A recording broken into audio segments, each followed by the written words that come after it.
Hello friends, यहाँ पर हम KBS PGT बायोलॉजी 2014 का क्वेश्चन पेपर सॉल्व करेंगे। और एक चीज़ बता दूं, जब भी आप प्रिपरेशन की सबसे पहली स्टेप यही है कि प्रीवियस ईयर के कुछ क्वेश्चन पेपर्स देखो, उस क्वेश्चन पेपर में आने वाले क्वेश्चंस के लेवल को जज करो और उस लेवल के साथ फिर अपनी तैयारी स्टार्ट करो। तब आपकी तैयारी सबसे अच्छी होगी और आपका सिलेक्शन बहुत ज़्यादा कंफर्म हो जाएगा। क्लियर है ना? तो चलिए इसको देखते हैं, इस क्वेश्चन पेपर को। ये प्रीवियस 2014 का क्वेश्चन पेपर है। चलते हैं, इसको समझने की कोशिश करते हैं। Which of the following belongs to Mollusca? तो मोलस्का फाइलम में कौन कौन आता है? मोलस्का फाइलम में आता है फ्रेंड्स कटल फिश, ठीक है ना। इसका नाम है सीपिया भी बोलते हैं इसको। क्या बोलते हैं? सीपिया। नेक्स्ट क्वेश्चन देख लेते हैं। Who proposed recapitulation theory? Clear है ना? रिकैपिटुलेशन थ्योरी का अगर आप ब्रीफ देखते हैं तो ये है ओंटोजेनी रिकैपिटुलेट्स फाइलोजेनी। ओंटोजेनी रिकैपिटुलेट्स फाइलोजेनी, यानी कि जो भी ऑर्गेनिज्म है वो जो उसके एंसेस्टर्स जिस तरीके से डेवलप हुए हैं, उसका जो एम्ब्रियोलॉजिकल ड्यूरेशन है, एम्ब्रियोलॉजिकल डेवलपमेंट है, वो बिल्कुल अपनी फाइलोजेनी को शो करता है। क्लियर है ना? इसे अर्नस्ट हैकल ने दिया था। क्लियर है? एवोल्यूशन चैप्टर का क्वेश्चन है ये। 10% एनर्जी ट्रांसफर लॉ ये किसने दिया था? ये इकोसिस्टम में पहले ट्रॉफिक लेवल से किसी एक ट्रॉफिक लेवल से नेक्स्ट ट्रॉफिक लेवल पर 10% एनर्जी ट्रांसफर होती है, and this was given by Lindeman. Clear? Next question पे आते हैं हम। इन paramecium the process of reconstruction. अब देखो एक चीज बताएं आपको, पहले वाली मैक्सिमम चीजें जो पहले के क्वेश्चंस थे, ये सारे क्वेश्चन आपको एनसीईआरटी के दिए गए हैं। क्लियर है ना? ये सारे क्वेश्चन एनसीईआरटी बेस्ड है। अब अगला क्वेश्चन जो है ये एनसीईआरटी में आपको नहीं मिलेगा। एनसीईआरटी इस क्वेश्चन के बारे में कुछ भी नहीं कहती है, इसीलिए मैंने आपसे कहा कि एनसीईआरटी के भरोसे मत बैठिएगा। एनसीईआरटी वाले क्वेश्चन लगभग सारे लोग कर जाएंगे और ये क्वेश्चंस नहीं कर पाएंगे। क्लियर है ना? तो पैरामीशियम में ये विदाउट गेमेटिक फ्यूजन कैसा रिकंस्ट्रक्शन होता है? तो बेटा इसमें एंडोमिक्सिस का राइट आंसर होता है, और ये आपको मिल जाएगा, आपको ट्रूमैन में मिल जाएगा या फिर उससे जो अदर बुक्स होती हैं उनमें भी मिल जाएगा। विच of the canal system spongocoel is lined by coenocytes? Coenocytes को हम बोलते हैं कॉलर सेल्स। कॉलर सेल्स जो कि गैस्ट्रोसील को कवर करती हैं, और ये मिलती हैं एस्कोनॉइड टाइप में। क्लियर है ना? एस्कोनॉइड टाइप ऑफ जो कैनाल सिस्टम होता है उसमें ये देखने को मिला करता है स्पंजेस में। एक मिनट, नेक्स्ट क्वेश्चन पे आते हैं। नेक्स्ट क्वेश्चन है nematocysts are present in which of the following phylum?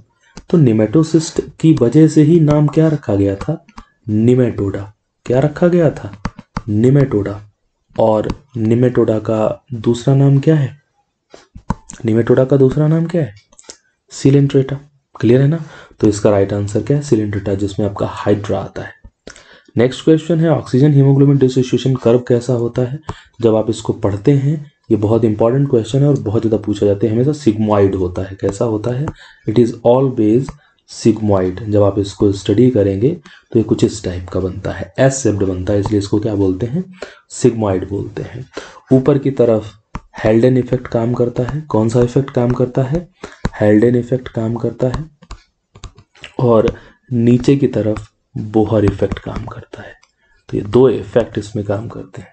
चलिए, cirrhosis is caused by excessive taking of. Cirrhosis की जो प्रॉब्लम होती है ना बेटा बच्चे, वो आपके होती है लिवर में। किस में होती है? लिवर में होती है। और लिवर की जो सबसे ज़्यादा प्रॉब्लम जनरेट होती है किससे रिलेटेड है? वो एल्कोहल से रिलेटेड है। तो सिरोसिस के प्रोसेस में एल्कोहल अफेक्ट होता है। यहाँ पर आते हैं हम सार्कोलेमा के बारे में। बेटा सार्कोलेमा क्या होता है? सार्को, अगर हम आपसे कहें तो सार्को टर्म हमेशा यूज होता है मसल्स के लिए। किसके लिए यूज होता है? मसल्स के लिए, वो भी मेनली स्केलेटल मसल के लिए। तो स्केलेटल मसल फाइबर्स होते हैं ना, उनमें प्लाज्मा मेम्ब्रेन के ऊपर एक लेयर होती है, उसको हम सार्कोलेमा बोल देते हैं। क्लियर है ना। The regular sequence of the cell cycle is, तो आपको पता है सेल साइकिल में सबसे पहले होती है G1, फिर होती है S, फिर होती है G2। क्लियर है ना, समझ में आई।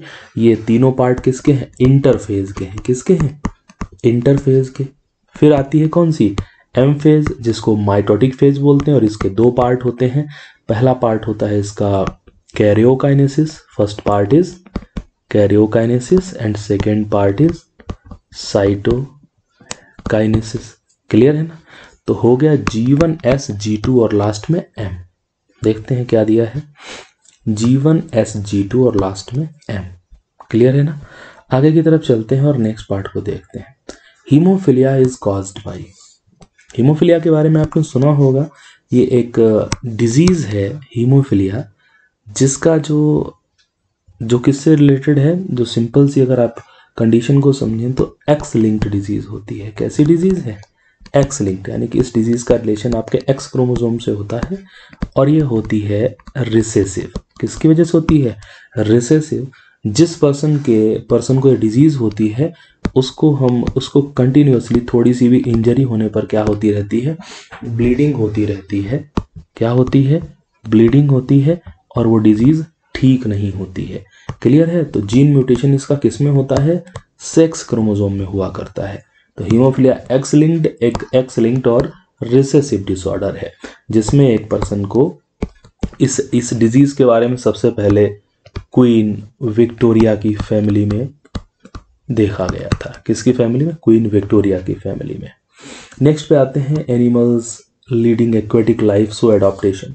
तो जितने भी एनिमल्स एक्वेटिक लाइफ में रहने वाले होते हैं वो नेटेटोरियल एडॉप्टेशन शो करते हैं। आगे की तरफ चलते हैं। नेक्स्ट है the hormone that produce absorption of water from glomerular filtrate. अब सिंपल सी चीज, जब ग्लोमेरुलर फिल्ट्रेट की बात है तो आपको इस तरीके से याद आना चाहिए, नेफ्रॉन। क्लियर है ना। और जितना एक्सेस वाटर होता है उस वाटर को कौन एब्जॉर्ब करता है, मेनली जो ये एरिया होता है जिसे हम DCT बोलते हैं।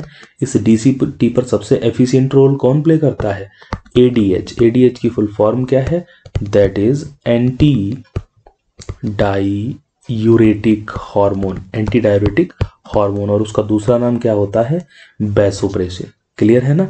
तो वाटर के एब्जॉर्प्शन को कौन प्रमोट करता है, मेनली DCT में, अदर पार्ट में भी करता है, मेनली DCT और कलेक्टिंग डक्ट को आप आंसर में जब देखेंगे, डिटेल में पढ़ेंगे तो मिलेगा आपको, मेन कंपोनेंट DCT मिलेगा। क्लियर है। तो रोल कौन प्ले करता है, anti diuretic hormone, and another name of anti diuretic hormone is vasopressin. Next आता है क्रॉसिंग ओवर टेक्स प्लेस। ये बहुत इंपॉर्टेंट बेटा क्वेश्चन है। ठीक है, जब आप इसको पढ़ते हैं तो जो मियोसिस फर्स्ट है, मियोसिस फर्स्ट की प्रोफेज फर्स्ट में, किसमें, प्रोफेज फर्स्ट में पहली स्टेप होती है जिसे हम बोलते हैं लेप्टोटीन, दूसरी जाइगोटीन, तीसरी पैचिटीन। कौन सी स्टेज, क्या हो रहा है, third step is called pachytene. तो बेटा पैचिटीन में क्या होता है, क्रॉसिंग ओवर होती है। और क्रॉसिंग ओवर में आपने जब पढ़ा होगा तो इस तरीके से एक पेयर ऑफ क्रोमोसोम है, तो पेयर ऑफ क्रोमोसोम के ये दोनों जो क्रोमेटिड्स हैं, जैसे ये दोनों एक दूसरे के लिए सिस्टर क्रोमेटिड्स हैं, ये दोनों एक दूसरे के लिए सिस्टर क्रोमेटिड है। बट जब इसकी और इसकी बात की जाएगी तो नॉन सिस्टर बोलते हैं। इसका सेगमेंट कट के इस पर जाता है, इसका सेगमेंट कटकर दूसरे पे चला जाता है। तो ये exchange of non sister chromatid होता है यहाँ पर। तो इसका आंसर क्या आएगा, नॉन सिस्टर क्रोमेटिड्स आएगा। ठीक है। यहाँ पर आते हैं, syphilis is a sexually transmitted disease. देखो सिफिलिस एक बैक्टीरियल डिजीज है। कैसी डिजीज है, syphilis is a bacterial disease, और जिस बैक्टीरिया से ट्रांसफर होती है ये, उसका नाम है ट्रेपोनिमा पैलिडम। Treponema pallidum. तो बेटा ट्रेपोनिमा पैलिडम जो है ना, ये क्या कॉज करता है, ये सिफिलिस कॉज करता है। ठीक है ना। चलते हैं आगे के पार्ट को समझते हैं। DNA synthesis occurs in. अब डीएनए सिंथेसिस कहाँ होता है, यानी कि क्वेश्चन किस चैप्टर का है, cell division and cell cycle का है, cell cycle and cell division का है। और डीएनए सिंथेसिस होती है बच्चों आपकी एस फेज में। कहाँ होती है, एस फेज में, जिसको हम सिंथेसिस फेज बोलते हैं। अभी बताया था ना कुछ देर पहले, इंटरफेज के 3 पार्ट हैं, G1, S और G2। तो ये किस में होती है? एस फेज में होती है। क्लियर है ना? तो आपका राइट आंसर आएगा एस फेज। नेक्स्ट आते हैं, cancer of stomach, liver and lungs is known as. देखिए जब आप कैंसर की बात करते हो ना, तो कैंसर के कुछ टाइप हैं। सबसे पहले आता है कार्सिनोमा। कार्सिनोमा बेटा होता है जो जितना भी आपकी बॉडी का एपिथेलियल टिश्यू है, कौन सा टिश्यू है? एपिथेलियल टिश्यू में जब कैंसर होता है तो उसको हम कार्सिनोमा कहते हैं। मीजोडर्म से जितने ऑर्गन डेवलप होते हैं उनमें कैंसर होता है, उसको सार्कोमा बोलते हैं। ब्लड कैंसर वाली कंडीशन को हम ल्यूकेमिया बोलते हैं। और जितना हमारा लिम्फॉइड टिश्यू होता है उसमें जब कैंसर हो जाता है लिम्फॉइड टिश्यू में, किसमें? लिम्फॉइड टिश्यू में बेटा, तो हम उसको माइलोमा बोलते हैं। क्या बोलते हैं? माइलोमा बोलते हैं। यहाँ कैंसर लंग्स की बात की गई है, लिवर की बात की गई है, स्टमक की, तो इनके मेनली एपिथेलियल टिश्यू में होता है। और जब भी एपिथेलियल टिश्यू में कैंसर होगा तो किस में आएगा? वो कार्सिनोमा में। तो the right answer is carcinoma. यहाँ पर आते हैं बेटा, if there are 20 amino acids, only the system of coding can be effective for the innumerable proteins present inside the body। जब आप इसको पढ़ेंगे ना तो जेनेटिक कोड का जो कॉन्सेप्ट था वो जॉर्ज गैमो ने बताया था सबसे पहले। किसने बताया था? जॉर्ज गैमो ने इसके बारे में बताया था बेटा। और इसमें क्या होता है, इन्होंने बाद में निरेनबर्ग और मैथाई कई साइंटिस्ट आएंगे, तो इसका कंक्लूजन ये निकला था कि जो कोडॉन होता है वो ट्रिपलेट की फॉर्म में होता है। ठीक है, और एक कोडॉन किसी एक अमीनो एसिड के लिए कोड करता है। आपने सुना है ना, स्टार्ट कोडॉन बेटा AUG होता है।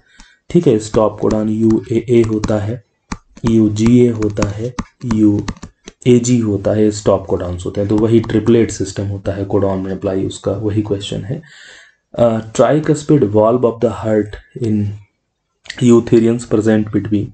तो अगर हार्ट के स्ट्रक्चर को देखें तो कुछ इस तरीके का हार्ट दिखता है ना, सिंपली अगर आप डायग्राम को देखें। क्लियर है ना? हार्ट कुछ इस तरीके का दिखता है। अब सिंपली देखिए क्या होता है हार्ट की कंडीशन में, अगर आप समझने की थोड़ी सही से कोशिश करें तो एट्रियम और वेंट्रिकल के बीच में जो वॉल्व्स होते हैं ना, ये वाले जो वॉल्व्स होते हैं एट्रियम और वेंट्रिकल के बीच में, तो इनकी बात की गई है यहाँ पर। क्लियर है ना? तो जो राइट साइड, ये हार्ट की ये वाली राइट साइड होती है, ठीक है, ये वाली लेफ्ट साइड है। तो राइट साइड में यहाँ पर जो एट्रियम और वेंट्रिकल के बीच में जो वॉल्व होता है ना, दैट इज कॉल्ड ट्राइकस्पिड। क्या बोलते हैं? Tricuspid valve. तो सिंपल सी चीज है, इसका आंसर आएगा ये वाला आना चाहिए, राइट ऑरिकल और राइट वेंट्रिकल। देखिए इसका हाँ सी आंसर है। नेक्स्ट पे चलते हैं, एज ऑफ फिशेस बहुत पूछा जाता है। ठीक है ना? डेवोनियन को हम बोलते हैं क्या? Age of fishes. ये जियोलॉजिकल टाइम स्केल का क्वेश्चन है, जियोलॉजिकल टाइम स्केल का क्वेश्चन है, बहुत इंपॉर्टेंट है, बहुत पूछा जाता है। नेक्स्ट क्वेश्चन आता है, फंजाई डिफर फ्रॉम एल्गी। तो सिंपल सी चीज़ है, फंजाई इसमें जो ऑप्शन दिए गए हैं, क्लोरोफिल है, स्टार्च है, cell wall cellulose, cell wall chitin. तो सेल वॉल में मेनली काइटिन होता है और काइटिन के साथ कुछ अमाउंट ऑफ सेलुलोज भी होता है। मेन अमाउंट किसका होता है? काइटिन का। तो फंजाई में मेनली काइटिन होता है, ये आपका राइट आंसर रहेगा। इन डाइकॉट जाइलम इज, बेटा डाइकॉट कहा जब आप स्टेम को देखते हो, किसकी बात किसकी की गई है? स्टेम की, हेयर स्टेम। तो स्टेम में अगर हम एंडोडर्मिस ऐसे बना लें, एंडोडर्मिस पेरिसाइकिल नहीं बना रहे हैं, ऐसे दिखाओ इसके वैस्कुलर बंडल्स को। तो इन वैस्कुलर बंडल्स में जो प्रोटोजाइलम है, प्रोटोजाइलम कहाँ है? अंदर की तरफ। अंदर का जाइलम क्या है? प्रोटोजाइलम। बाहर का जाइलम क्या है? मेटाजाइलम। तो जब प्रोटोजाइलम अंदर की तरफ होता है तो उसे क्या बोलते हैं? एंडार्च बोलते हैं। तो आपका आंसर एंडार्च होना चाहिए, इसका आंसर एंडार्च ही दिया हुआ है। Most acceptable theory of ascent of SAP, बेटा बहुत फेमस थ्योरी है। इस थ्योरी का नाम है, एक मिनट, इस थ्योरी का नाम है डिक्सन एंड जॉलीज थ्योरी। दो साइंटिस्ट हैं, बहुत फेमस हैं, डिक्सन एंड जॉलीज थ्योरी। और डिक्सन एंड जॉली ने जो थ्योरी दी है ना, उस थ्योरी का नाम है कोइजन टेंशन थ्योरी। कोइजन टर्म थ्योरी नहीं है, गलत ये है यहाँ पे प्रिंटिंग, कोहेजन टेंशन थ्योरी। ये बहुत इंपॉर्टेंट थ्योरी है, कोहेजन टेंशन थ्योरी, ठीक है ना, बहुत इंपॉर्टेंट और बहुत पूछी जाती है। एसेंट ऑफ सेप का सिंपल सा मीनिंग ये है कि प्लांट में जो वाटर रूट से लेकर लीफ तक पहुंचता है उससे रिलेटेड थ्योरी, ठीक है ना। नेक्स्ट पार्ट पे आते हैं, which one of the following immunoglobulins can cross placenta. ये क्वेश्चन इसमें मिसप्रिंट है, प्लेसेंटा नहीं प्लेसेंटा है।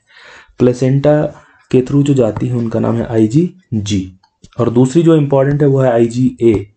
IgA जो मदर का मिल्क होता है स्टार्टिंग का, डार्क एलोइस मिल्क जिसे हम कोलास्ट्रम बोलते हैं, उससे ट्रांसफर होता है किसमें, ऑफ स्प्रिंग में, जबकि प्लेसेंटा को कौन क्रॉस करता है, IgG क्रॉस करती है। तो सी इसका राइट आंसर है, ठीक है। नेक्स्ट क्वेश्चन पे आते हैं, मोनोक्लोनल एंटीबॉडीज।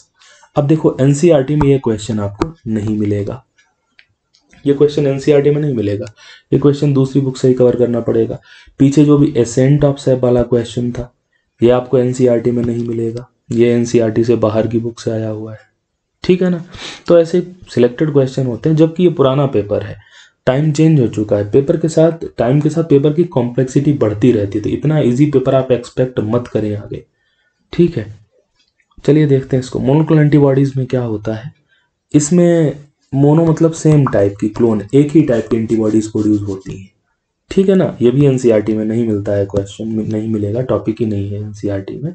तो इसमें एक माइलोमा सेल यानी कि कैंसरस सेल होती है, ट्यूमर सेल होती है जिसमें डिवीजन पावर होती है, और एक बी सेल यहाँ बोला गया है बी लिम्फोसाइट को, ये दोनों फ्यूज करती हैं और तब जा करके मेनली माइलोमा सेल जो ली गई थी वो माइस से ली गई थी, इनको अभी बहुत ज़्यादा है इसमें दिया हुआ।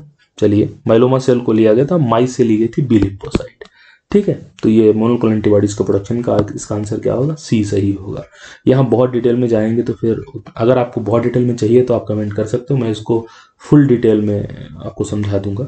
चलिए नेक्स्ट पार्ट पे चलते हैं। ये सिंपल सा क्वेश्चन है कि dark reaction of photosynthesis occurs in, तो हम सबको पता है कि डार्क रिएक्शन फोटोसिंथेसिस की वर्षों कहाँ होती है, स्ट्रोमा में होती है। लाइट रिएक्शन बेटा कहाँ होती है, ग्रेना में होती है। तो इसमें कौन सा, इसमें देखो बी ऑप्शन दिया है, तो बी ऑप्शन देख लेते हैं, stroma of the chloroplast outside the lamellae, stroma में होती है लेकिन लैमेलीज में नहीं होती है। लैमेली का मतलब इनसे है ग्रेना लैमेली और स्ट्रोमा लैमेली से, तो लैमेली के अंदर नहीं होती है, स्ट्रोमा में होती है। Next, two words comprising binomial nomenclature, सब ने पढ़ा हुआ है। बाइनोमियल नोमेनक्लेचर में पहला टर्म होता है जीनस और दूसरा क्या होता है, स्पीसीज होता है, दोनों को अंडरलाइन करते हैं, ठीक है, नहीं तो इटैलिक में लिखते हैं। चलिए next part, birds differs from bats in absence of. Birds की अगर आप बात करें तो होमोयोथर्म्स बर्ड्स भी हैं और बैट्स भी हैं, क्योंकि बैट्स मैमल्स हैं, दिखते बर्ड के जैसे हैं बैट चमगादड़, लेकिन होते तो मैमल्स हैं। 4 चेम्बर्ड हार्ट, इनका हार्ट कैसा, हाँ बिल्कुल बर्ड्स का भी 4 चेम्बर्ड होता है और इसका भी होता है। ट्रेकिया दोनों में होता है, ट्रेकिया विंड पाइप हो गया। बट डायाफ्राम की बात आती है, डायाफ्राम बेटा केवल 2 में मिलता है, एक तो सारे के सारे मैमल्स में मिलता है, दूसरा किस में मिलता है, क्रोकोडाइल में मिलता है, और किसी में नहीं मिलता है, केवल 2 जगह मिलता है। इज इट डन, ठीक है ना। तो यहाँ ऑप्शन मैमल्स, बर्ड, बैट एक मैमल है तो बैट में मिलेगा, जबकि बर्ड्स में डायाफ्राम नहीं मिलेगा। नेक्स्ट क्वेश्चन पे आते हैं, what is the full form of BOD. तो बहुत ये microbes in human welfare chapter से टॉपिक है, और इसका मतलब होता है बायोलॉजिकल ऑक्सीजन डिमांड। वाटर की जितनी बीओडी ज़्यादा होती है वाटर उतना ही ज़्यादा पॉल्यूटेड होता है। फीमेल गेम, ये क्या है, female game angiosperm is microscopic game, कुछ लिंक भी नहीं कर रहा है, गेम नहीं होगा ये,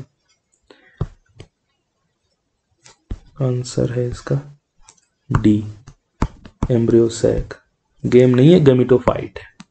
क्या है ये बेटा, ये है गैमेटोफाइट। क्या है, गैमेटोफाइट, मतलब फीमेल, यहाँ कुछ मिसप्रिंट हुआ है किसी वजह से, ठीक है। जो फीमेल गैमेटोफाइट है उसका दूसरा नाम क्या है, उसको हम किससे रिप्रेजेंट करते हैं, तो उसको हम एम्ब्रियोसैक से रिप्रेजेंट करते हैं। आपने ओव्यूल का स्ट्रक्चर इस तरीके से देखा है ना, तो ओव्यूल का जो स्ट्रक्चर होता है, इस ओव्यूल के स्ट्रक्चर में, इसके अंदर जो स्ट्रक्चर होता है जिसमें एग सेल, पोलर न्यूक्लियाई, ठीक है ना, एंटीपोडल सेल्स, सिनर्जिड सेल्स, ये सब कुछ हुआ करता है। तो ये जो अंदर का स्ट्रक्चर है इतना, जो जिसमें सारी सेल्स होती हैं, इसको हम एम्ब्रियोसैक बोलते हैं। इसी का दूसरा नाम, इसी को एम्ब्रियोसैक के अंदर फीमेल गैमिट मिलता है, तो इसी को हम फीमेल गैमिटोफाइट भी बोल देते हैं। तो एम्ब्रियो सैक का दूसरा नाम क्या है? Female gametophyte. नेक्स्ट क्वेश्चन है कॉर्पस ल्यूटियम सीक्रेट्स।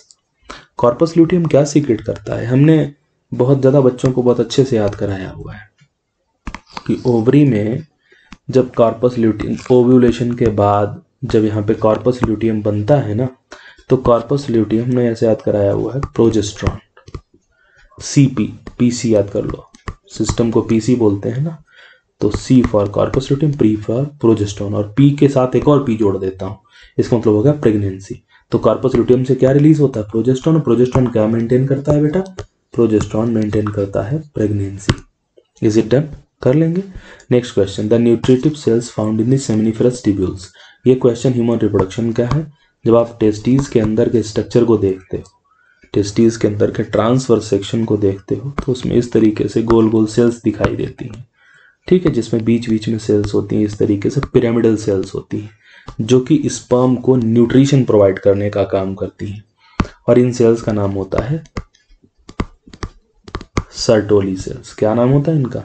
सर्टोली। तो आपका राइट आंसर होगा Sertoli. Which of the one is released by the ovary? अच्छा ठीक है, जब ओव्यूलेशन होता है ना, क्या होता है बेटा?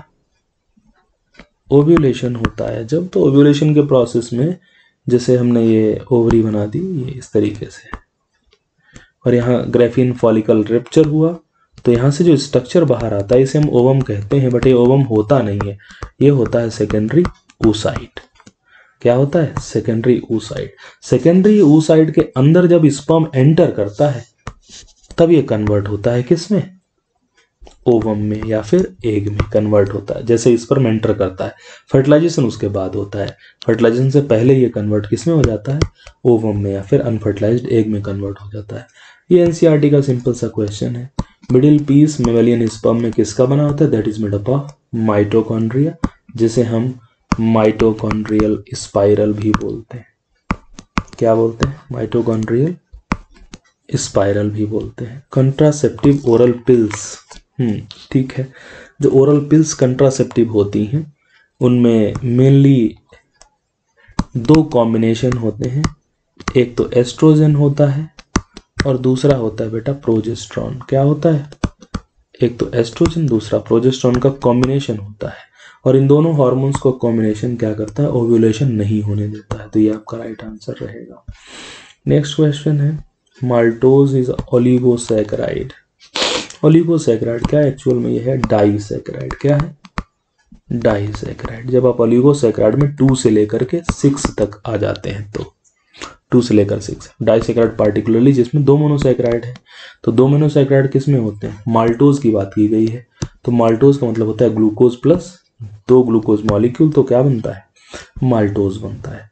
अगला आता है कियाजमेटा, सेल डिवीजन। अच्छा, मैंने एक चीज एक्सपीरियंस की है, सेल डिवीजन के ये जो 4 क्वेश्चन बनते हैं, और एक पे हर पेपर में एक क्वेश्चन मिलेगा आपको। एक मिनट, क्या हुआ है? सेल डिवीजन से चाहे कोई पेपर दे लो, जरूर एक क्वेश्चन बनेगा। कौन कौन से 4 क्वेश्चन? सबसे पहले तो सिनेप्सिस कब होती है, मतलब एक मिनट, पेन नहीं सही से चल रहा है। सिनेप्स या सिनेप्सिस कब होती है, फिर डाईवैलेंट मोनोवैलेंट वाली कंडीशन, उसके बाद फिर क्रॉसिंग ओवर, फिर कियाजमेटा, फिर टर्मिनलाइजेशन ऑफ कियाजमा। चलिए किसी दिन क्लासेस लेंगे तो उसमें डिस्कस करेंगे, ठीक है ना। तो फिलहाल कियाजमेटा जो होता है पैचिटीन में होता है, क्रॉसिंग ओवर पैचिटीन में क्या होता है? क्रॉसिंग ओवर, क्लियर है ना। पैचिटीन के बाद, क्रॉसिंग ओवर के बाद फिर क्या दिखाई देता है आपका? पैचिटीन के बाद अगली स्टेप आती है डिप्लोटीन, फिर आती है डायाकाइनेसिस। पहली स्टेप है leptotene, leptotene, zygotene, pachytene, diplotene, डायाकाइनेसिस। तो पैचिटीन में होता है क्रॉसिंग ओवर, उसके बाद होता है उसके बाद बनता है कियाजमेटा, तो कियाजमेटा बनते हैं डिप्लोटीन में। फिर उसके बाद आती है लास्ट स्टेप डायाकाइनेसिस, जिसमें होता है टर्मिनलाइजेशन ऑफ कियाजमा। चलिए आगे चलते हैं। टिश्यू कल्चर में कौन सा यूज होता है? अभी हमने कुछ दिन पहले एक वीडियो डाली हुई है, उस वीडियो में मैंने इस क्वेश्चन को डिस्कस किया हुआ है। जैसे आपने कोई टिश्यू को कल्चर कराया, उस टिश्यू में जब आपको रूट्स बनानी है ना, तो रूट्स बनाने के लिए उसमें हमें यूज़ करना पड़ता है साइटोकाइनिन। क्या यूज़ करना पड़ता है? साइटोकाइनिन। और उसमें स्टेम के ग्रो कराने के लिए, प्ल्यूम्यूल को ग्रो कराने के लिए ऑक्सिन अप्लाई करना पड़ता है। क्या अप्लाई करना पड़ता है? ऑक्सिन। तो साइटोकाइनिन तो यहाँ ऑप्शन में है नहीं, तो साइटोकाइनिन का एग्जाम्पल क्या है? Kinetin. Kinetin is a type of cytokinin. तो यहाँ शूट प्रमोट की बात की गई। कैलस में क्या बनेगा? टिश्यू कल्चर के कैलस में शूट। शूट मतलब, ठीक है ना, स्टेम। तो फिलहाल यहाँ पर इन्होंने शूट के प्रमोट होने की बात की है, तो ऑप्शन में इन्होंने डी ही दिया है यहाँ पर, ठीक है ना। तो रूट और स्टेम, सॉरी मैं उल्टा बता गया आपको, रूट के लिए ऑक्सिन और स्टेम के लिए साइटोकाइनिन। किसके लिए? स्टेम के लिए साइटोकाइनिन यूज़ करते हैं। तो साइटोकाइनिन का एक एग्जाम्पल है क्या? काइनेटिन, ठीक है ना। साइटोकाइनिन कहाँ यूज़ होगा? स्टेम के प्रमोट के लिए और ऑक्सिन रूट के लिए। नेक्स्ट पार्ट पे आते हैं। आज 40 क्वेश्चन करेंगे और 40 बचे हुए क्वेश्चन अगली शिफ्ट में कर लेंगे दोबारा। Most common indicator organism that represent polluted water is. Water को जो पॉल्यूटेड रिप्रेजेंट करता है दैट इज इस्चेरिचिया कोलाई। इसके फुल फॉर्म है इस्चेरिचिया कोलाई, क्योंकि हमारे कोलॉन में है। किसमें है? कोलॉन में। तो यह ह्यूमन के किस में मिलेगा? फीसेस में मिलेगा। किस में मिलेगा? फीसेस में। कोलॉन हमारा लार्ज इंटेस्टाइन का पार्ट है और ह्यूमन के फीसेस में मिलेगा। और फीसेस जब वाटर में जाएगा तभी ये वाटर में ई कोलाई मिलेगा। इसका मतलब वो वाटर कैसा है? पॉल्यूटेड है, उसमें फीसेस के कुछ पार्टिकल्स मिले हुए हैं, definitely that is polluted. Last question आज के डिस्कशन का। जब आप HIV वायरस के स्ट्रक्चर को देखते हो, HIV has a protein coat and a genetic material which is. जब आप HIV के स्ट्रक्चर को आप देखते हो ना, तो कुछ इस तरीके का दिखाई देता है, ठीक है ना, इस तरीके का कुछ। उतना टाइम नहीं है ज़्यादा कि बना पाए, तो कुछ इस तरीके का HIV का स्ट्रक्चर हमें दिखाई देता है। जब आप इसको डिटेल में समझने की कोशिश करते हैं तो HIV के अंदर प्रोटीन की कवरिंग्स 2 मिलते हैं और अंदर दो सिंगल स्टैंडर्ड RNA मिलते हैं। कैसे RNA मिलते हैं? Single standard RNA। कितने? सिंगल स्टैंडर्ड के 2 RNA। तो यहाँ SSRNA आपका राइट आंसर आएगा। अलग अलग सिंगल स्टैंडर्ड हैं, ठीक है ना, तो SSRNA इसका आंसर आएगा। तो हमने 40 क्वेश्चंस डिस्कस कर लिए हैं। काफ़ी टाइम लग गया, जब जल्दी जल्दी किया है तब। रिमेनिंग 40 क्वेश्चंस भी मैं डिस्कस करने हैं। एक चीज़ आपको सजेस्ट कर दूं कि क्वेश्चंस इतने इजी नहीं आते हैं, प्लीज़। मतलब ये पेपर 2014 का है और 8 साल बीत चुके हैं इस पेपर को, ठीक है। और 9वें साल में आपका पेपर होने वाला है, 2023 में आपका पेपर होगा। तो पेपर का लेवल ये नहीं रहेगा। अपनी तैयारी को इस पेपर के हिसाब से रेस्ट्रिक्ट ना करें, थोड़ा लेवल हाई करके चलें ताकि आपको कोई प्रॉब्लम ना हो।